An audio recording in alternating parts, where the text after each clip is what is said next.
کبھی آپ نے سوچا ہے کہ دنیا میں اصل طاقت کس کے ہاتھ میں ہے؟ کیا یہ فوجی ہتھیار ہیں یا زمین کے نیچے چھپے وہ منرلز جو ہر ٹیکنالوجی کو چلاتے ہیں؟ جب چائنا ریئر ارتھز کی ایکسپورٹ روکے تو مغرب کی فیکٹریز کیوں بند ہو جاتی ہیں؟ جب کانگو سے کوبالٹ سپلائی رک جائے تو الیکٹرک کار کمپنیز اتنی پریشان کیوں ہو جاتی ہیں؟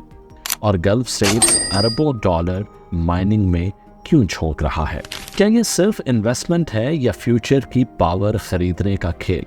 یہ سب سوالات ایک ہی حقیقت کی طرف اشارہ کرتے ہیں۔ دنیا کا مستقبل انہی خزانوں پر ٹکا ہوا ہے۔ تو آئیں جانتے ہیں منرلز کس طرح دنیا کی طاقت کا کھیل بدل رہے ہیں۔ اب یہ منرلز پس منظر کی چیزیں نہیں رہیں بلکہ فرنٹ سٹیج پر آ گئی ہیں۔ کاپر، نکل، کوبالٹ، لیتھیم اور گریفائٹ جو پہلے صرف انڈسٹریل استعمال کے لیے سمجھے جاتے تھے، آج سونے جتنے قیمتی ہو گئے ہیں۔ ڈیمانڈ بہت تیزی سے بڑھ رہی ہے۔ صرف لیتھیم کی قیمت 2024 میں تقریباً 30% بڑھ گئی ہے، جو پچھلی دہائی میں کبھی نہیں ہوا۔ یہ سب گروتھ اس لیے ہے کیونکہ پوری دنیا کلین انرجی اور ہائی ٹیک انڈسٹریز کی طرف دوڑ رہی ہے، اور کہیں بھی یہ مقابلہ اتنا سخت نہیں جتنا ایشیا میں ہے۔ ذرا افغانستان کو ہی دیکھ لیں، جو ہمیشہ جنگوں اور تنازعات کی سرزمین کے طور پر جانا جاتا ہے، لیکن ان پہاڑوں کے نیچے $1 کھرب سے زائد کے وسائل چھپے ہیں۔ ان ریئر ارتھ منرلز میں کوبالٹ، لیتھیم اور کاپر سر فہرست ہیں۔ کچھ ماہرین تو افغانستان کو سعودی عربیہ آف لیتھیم بھی کہتے ہیں، کیونکہ یہ وہ منرل ہے جو الیکٹرک کارز اور کلین انرجی کی بنیاد ہے۔ یہ حقیقت طالبان پر اچھی طرح سے عیاں ہے۔ بیجنگ بھی اس سے باخبر ہے اور واشنگٹن بھی اس کی اہمیت بخوبی سمجھتا ہے۔ چین نے پہلے ہی دلچسپی دکھا دی ہے اور افغانستان کو اپنی بیلٹ اینڈ روڈ انیشیٹو کا ممکنہ حصہ سمجھ رہا ہے۔ مغرب اور اس کے اتحادیوں کے لیے افغانستان سے انخلا صرف ایک فوجی پسپائی نہیں تھی، بلکہ یہ دنیا کے سب سے بڑے منرل والز میں سے ایک تک رسائی کھو دینے کے مترادف تھا۔ پھر آتا ہے پاکستان، جہاں بلوچستان کی ریکوڈک مائن دنیا کے سب سے بڑے تانبے اور سونے کے ذخائر میں شمار ہوتی ہے۔ اچانک دنیا کی بڑی طاقتیں اس کے گرد جمع ہونے لگی ہیں۔ یہ کان صرف معاشی خزانہ نہیں بلکہ ایک جیو پولیٹیکل ہتھیار سمجھی جا رہی ہے۔ چین اسے اپنی صنعتی برتری کو مزید تقویت دینے کے لیے چاہتا ہے۔ خلیجی ممالک اپنی معیشت کو مزید توانا بنانے کی حکمت عملی کے حصے کے طور پر، اور مغرب اسے بیجنگ پر انحصار کم کرنے کا ذریعہ دیکھتے ہیں۔ یوں پاکستان بھی افغانستان کی طرح ایک ایسی عالمی کشمکش کے بیچ میں ہے جہاں لڑائی نظریات کی نہیں بلکہ معدنیات کی ہے۔ انڈیا بھی اس دور میں قدم رکھ چکا ہے۔ اس نے 180 ملینز کا انسینٹیو پروگرام لانچ کیا ہے تاکہ ای ویسٹ اور پرانی بیٹریز سے کرٹیکل منرلز ریسائیکل کیے جا سکے اور ایک سرکولر اکانومی بنائی جا سکے۔ انڈیا افریقی ممالک سے کوبالٹ اور ریئر ارتھز کے لیے تعلقات بنا رہا ہے اور اپنے ہی شمال مشرقی علاقوں میں لیتھیم ریزروز تلاش کر رہا ہے۔ انڈیا جانتا ہے کہ جو بھی اس منرل ریس میں پیچھے رہ گیا وہ کلین انرجی فیوچر میں بھی پیچھے رہ جائے گا، اور دہلی کے لیے بیجنگ سے پیچھے رہ جانا کسی صورت ممکن نہیں۔ سب سے بڑا کھلاڑی بلا شبہ چین ہے۔ بیجنگ کے پاس دنیا کے ریئر ارتھز کا تقریباً 95% موجود ہے، گریفائٹ کا 92% اور کوبالٹ ریفائننگ کا بڑا حصہ موجود ہے۔ اس نے یہ برتری صرف مائننگ سے نہیں بلکہ دہائیوں تک ریفائننگ، پروسیسنگ اور سپلائی چینز کو اپنے حق میں استعمال کر کے حاصل کی ہے۔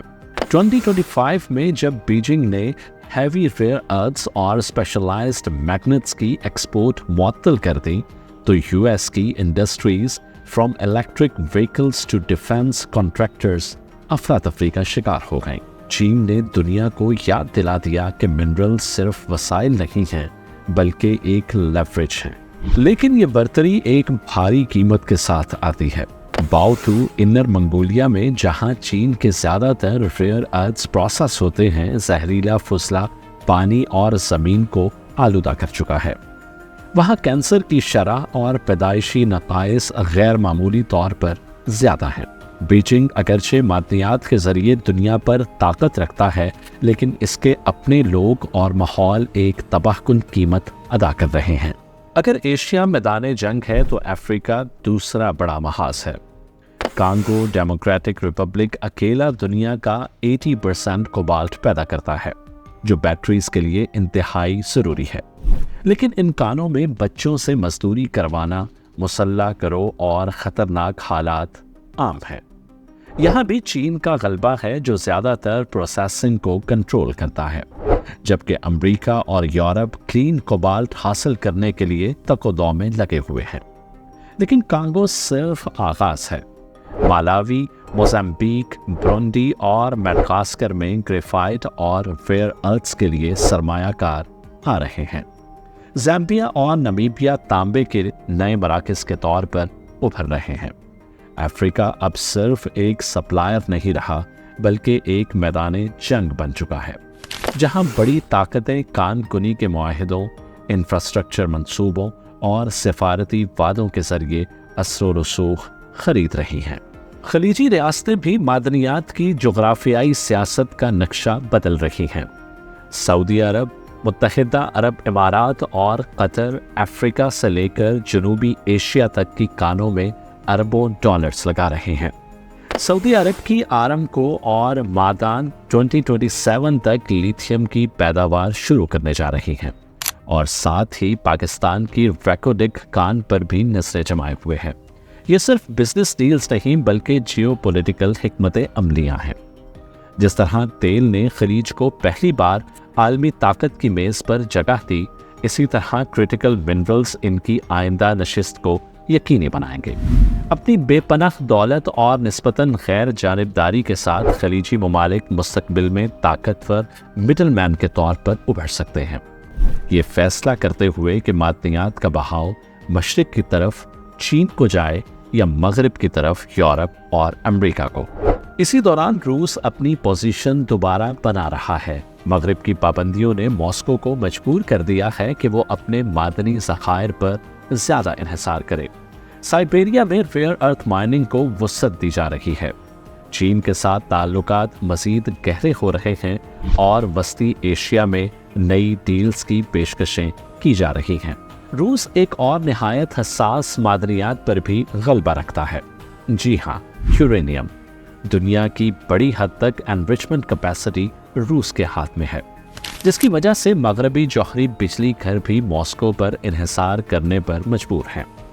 जैसे जैसे न्यूक्लियर एनर्जी साफ और काबिल एतमाद तवानाई का बुनियादी जरिया बनती जा रही है, ये इन्हिसार एक और बड़ी जियोपॉलिटिकल वल्नरेबिलिटी में बदल रहा है।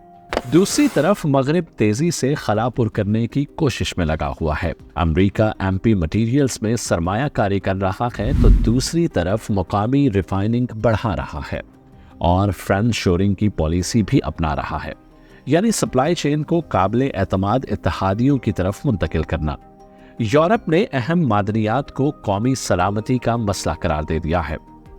इंग्लैंड में पेंसाना सॉल्ट एंड प्लांट तामीर हो रहा है, जो यूरोप का पहला रेयर अर्थ प्रोसेसिंग हब होगा।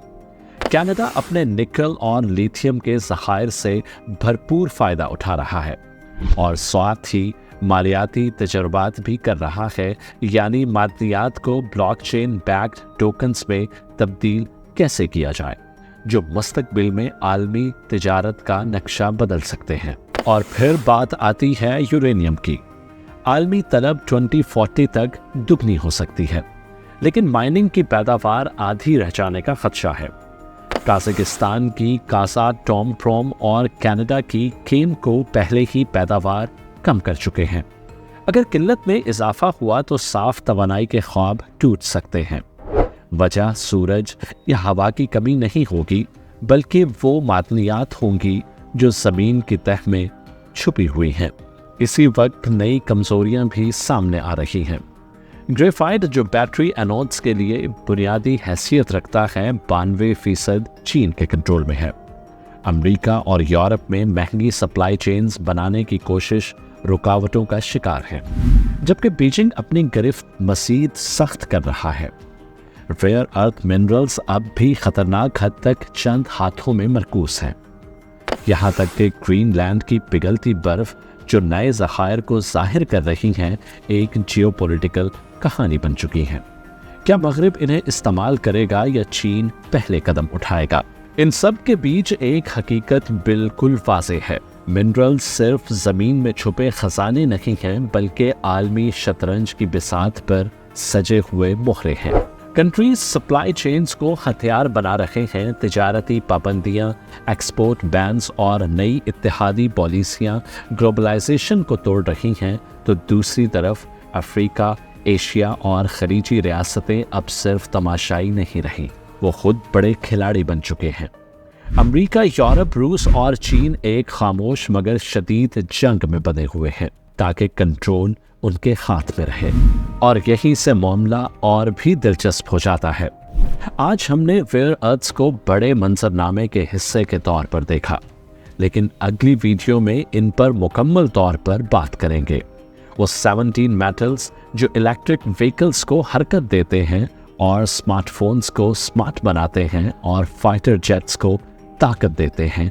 हम बताएंगे कि क्यों चाइना इन पर तकरीबन मुकम्मल कंट्रोल रखता है, इसका बाकी दुनिया के लिए क्या मतलब है, और ये खामोश जंग किस तरह आलमी ताकत के अगले बाप का फैसला कर सकती है। इस डिटेल एनालिसिस के लिए सब्सक्राइब करें, वीडियो को लाइक और शेयर करें, क्योंकि आने वाला हिस्सा आप किसी सूरत मिस नहीं करना चाहेंगे। अपना बहुत सा ख्याल रखिए। मिलते हैं अगली वीडियो में, तब तक के लिए अल्लाह हाफिज़।